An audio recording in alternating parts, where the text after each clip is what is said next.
Most people know Tesla as the misunderstood genius who gave us alternating current, but very few know about the one daily habit he protected more than almost anything else in his life.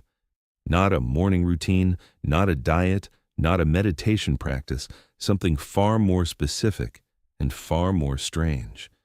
A habit he believed was directly responsible for his ability to visualize entire machines in his mind before building them. So what was it?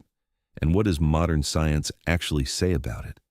Tesla is one of the most mythologized figures in scientific history, but almost everything people think they know about him is incomplete.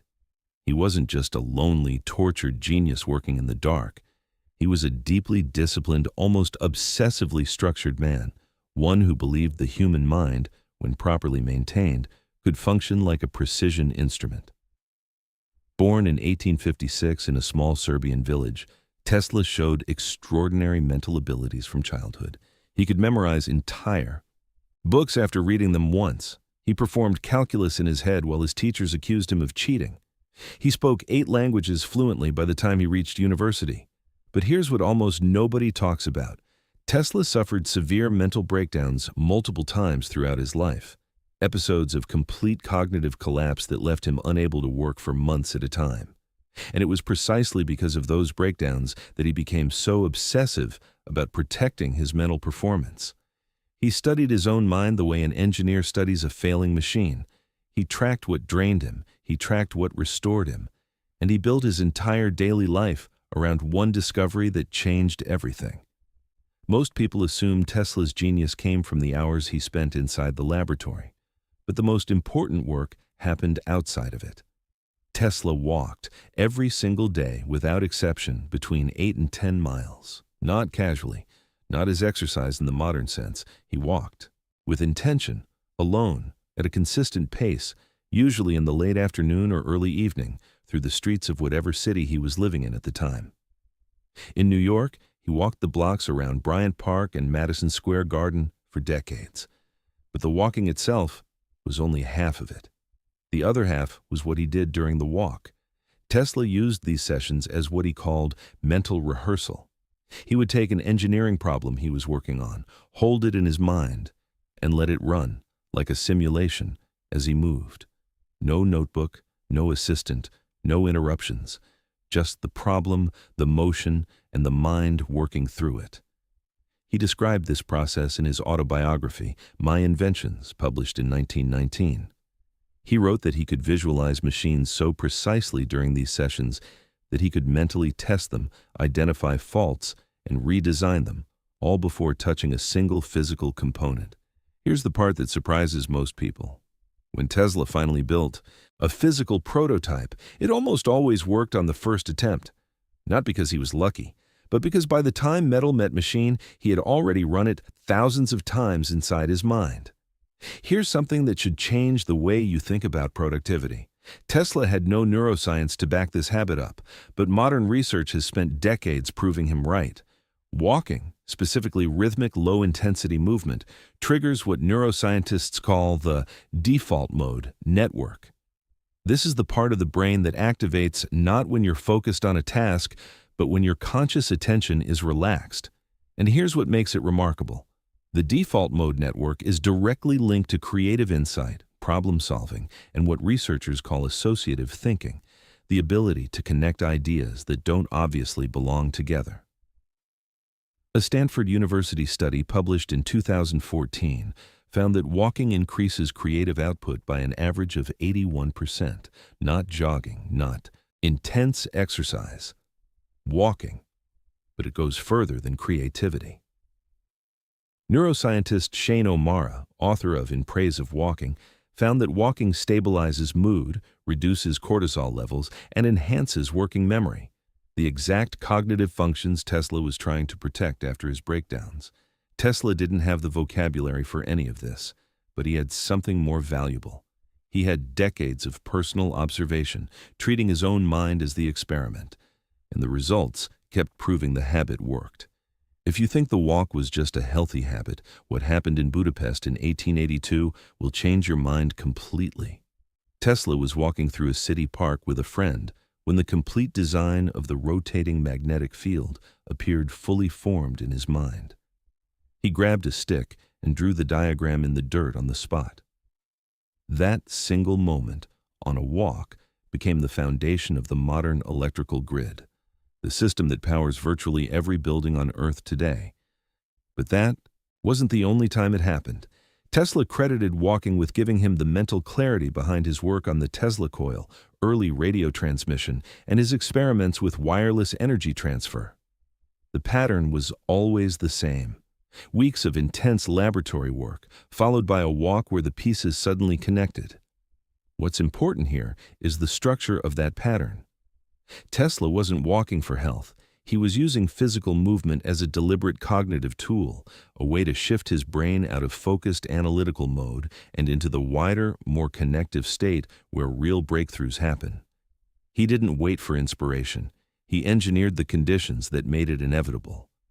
To understand just how much Tesla's habit mattered, look at the man who tried to destroy him.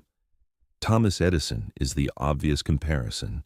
Edison famously slept only 4 hours a night, worked in chaotic bursts, and ran his Menlo Park laboratory on a philosophy of brute force trial and error.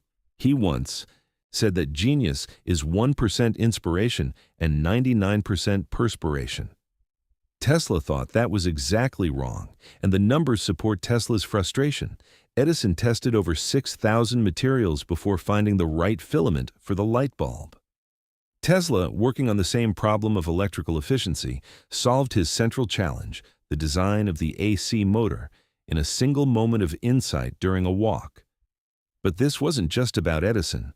Tesla's contemporary, Lord Kelvin, one of the most respected physicists of the 19th century, publicly declared that AC power transmission was impossible and impractical. He never updated that position.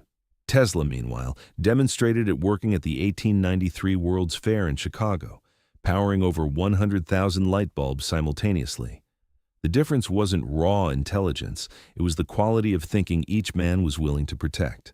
Here's the part of Tesla's story that his admirers rarely tell. There were two significant periods in his life when the daily walks broke down completely. The first was in the late 1890s, during his obsessive work on the Wardenclyffe Tower, his attempt to build a global wireless energy transmission system. Tesla became consumed by the project. He stopped walking regularly. He cut sleep to almost nothing. He worked in total isolation for months at a time. The result was a cascade of poor decisions. He mismanaged his relationship with financier J.P. Morgan. He overpromised on timelines he couldn't meet. He failed to protect the intellectual and financial foundation of the project. Wardenclyffe was demolished in 1917, and Tesla never financially recovered. The second period came in his final years, living alone in the Hotel New Yorker. By then, the walks had stopped almost entirely.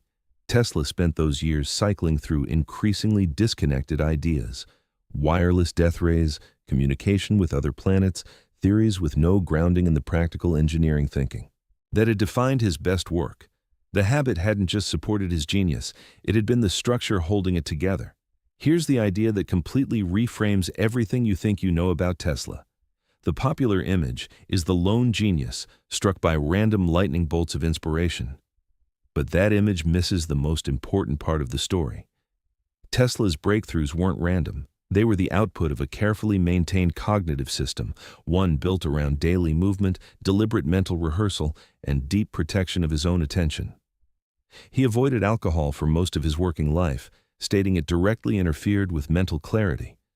He was extremely selective about social engagements, treating his time and attention as finite resources to be managed carefully. He kept a consistent sleep schedule during his most productive decades, despite the myth that he barely slept. And at the center of all of it was the walk, not as exercise, not as leisure, but as the daily mechanism by which he transferred problems from conscious analytical thinking into the deeper processing of the resting mind. Modern cognitive science has a term for this. It's called incubation, the phase of problem-solving where the brain works below the level of conscious awareness. Tesla built his entire routine around triggering it, every single day. Tesla died alone in 1943, largely broke and forgotten by the mainstream world. But the habit he built his genius around didn't die with him. Charles Darwin walked a specific gravel path outside his home in Kent every single day, so consistently that his family called it the thinking path. Friedrich Nietzsche credited long walks through the Swiss Alps as the direct source of his most important philosophical ideas. Steve Jobs was famous for conducting walking meetings, insisting that movement produced better thinking than sitting in a conference room. And in 2016, researchers at the University of Illinois found that children who walked before cognitive tests consistently outperformed those who sat still beforehand. The mechanism is always the same. Movement, rhythm, and the relaxation of focused attention create the mental conditions where insight becomes possible. But here's what's striking about Tesla specifically. He wasn't doing this because a productivity book told him to. He reverse-engineered it from direct observation of his own mind over decades. In an era before neuroscience, before cognitive psychology, before any modern framework for understanding the brain, Tesla figured it out by watching himself think. So here's the real takeaway from one of history's most misunderstood geniuses. Tesla's daily walk wasn't a quirk, it was a technology. A zero-cost cognitive tool he used consistently for decades to maintain the mental performance that produced some of the most consequential inventions in human history. The lesson isn't that walking will make you a genius. The lesson is that Tesla understood something most people still don't. Breakthroughs don't come from working harder or thinking longer. They come from building the conditions where deeper thinking becomes possible. And sometimes, the most powerful thing you can do for your best work is step away from it. Walk. Let the mind do what it does when you stop forcing it. Tesla knew that in 1882. Modern neuroscience confirmed it a century later. If this changed how you think about genius and productivity, subscribe. There's a lot more where this came from.